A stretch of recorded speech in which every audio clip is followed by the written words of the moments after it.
Hello guys, આ આંબળાનો મોરબ્બો છે અને આંબળા શિયાળાની સિઝનમાં જ મળતા હોય છે. એના માટે આપણે આંબળાને બનાવીને આ રીતના મોરબ્બો બનાવીને સ્ટોર કરીને રાખી શકીએ. એના માટે આપણે 250 આંબળા લીધા છે. એને સારી રીતે ધોઈ અને લૂછીને હાવ પાણી કાઢી નાખવાનું છે. પછી આપણે એને આ રીતના ખમણી લેવાનું છે, ઝીણું ખમણવાનું છે.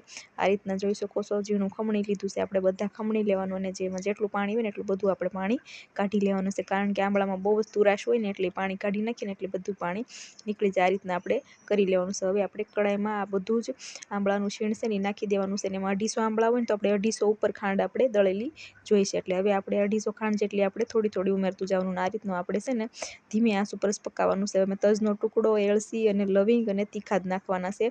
એનો ખૂબ સારો એવો ટેસ્ટ આવશે. એલચી ખાંડીને આપણે નાખી દીધી છે. હવે આપણે એમાં 1 ચપટી જેટલો ફૂડ કલર લાડવાનો આવે ને એ એડ કરવાનો છે. એનાથી કલર એવો સારો દેખાશે.